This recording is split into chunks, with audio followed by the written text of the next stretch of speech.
Kannur Shoranur passenger ട്രെയിനിൽ ആശങ്കയായി പുക. വൈകുന്നേരം കൊയിലാണ്ടി റെയിൽവേ സ്റ്റേഷനിൽ വെച്ചാണ് ട്രെയിനിൽ പുക കണ്ടത്. ബ്രേക്ക് ബെൻഡിംഗ് മൂലമുണ്ടായ പുക എന്നാണ് പ്രാഥമിക നിഗമനം.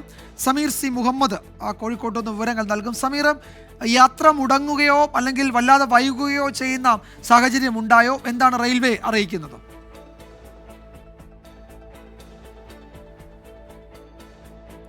വിജയകുമാർ, ഇന്ന് സന്ധ്യയോടുകൂടിയാണ് ഈ സംഭവം ഉണ്ടായത്. കണ്ണൂർ ഷൊർണൂർ മെമു പാസഞ്ചറിലാണ് ഇത്തരമൊരു സംഭവം ഉണ്ടായത്. അത് കണ്ണൂരിൽ പോയി തിരികെ ഷൊർണൂരിലേക്ക് മടങ്ങുകയായിരുന്നു. ആ വേളയിൽ കൊയിലാണ്ടി റെയിൽവേ സ്റ്റേഷൻ നിർത്തിയപ്പോഴാണ് അതിൻ്റെ അടിഭാഗത്തു നിന്ന് പുകയും അതുപോലെ തന്നെ ചെറിയ രീതിയിൽ തീയും പുറത്തേക്ക് വന്നു. അത് വലിയൊരു ആശങ്ക പടർത്തുകയും ചെയ്തു.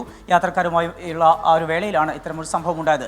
പിന്നീട് വളരെ വേഗത്തിൽ തന്നെ റെയിൽവേ അധികൃതർ ഇടപെടുകയും വളരെ വേഗത്തിൽ തീ അണച്ചു. അതുമായി ബന്ധപ്പെട്ട് അവർ നൽകുന്ന ഒരു വിശദീകരണം അതിൻ്റെ ബ്രേക്ക് ബെൻഡിംഗ് മൂലം ഉണ്ടായിട്ടുള്ള വിഷയമാണ് എന്നുള്ളതാണ്.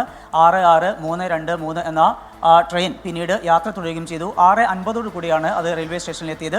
പിന്നീട് അതിൻ്റെ തകരാർ പരിഹരിക്കുന്നതിന് വേണ്ടിക്കൊണ്ട് അരമണിക്കൂറോളം അവിടെ ഹാൾട്ട് ചെയ്തു. അതിനുശേഷം തകരാർ പരിഹരിക്കുകയും പിന്നീട് അരമണിക്കൂറിലേറെ വൈകിയെങ്കിലും യാത്ര തുടരാൻ കഴിഞ്ഞിട്ടുണ്ട്. ആ വാഹനം ട്രെയിൻ പിന്നീട് ഷൊർണൂരിലേക്ക് തന്നെ പോവുകയും ചെയ്തു. വലിയൊരു ആശങ്ക പടർന്നുവെങ്കിലും യാത്രാ തടസ്സങ്ങളൊന്നും തന്നെ നേരിട്ടില്ല. അരമണിക്കൂറിലധികം വൈകി എന്നത് മാത്രമാണ്.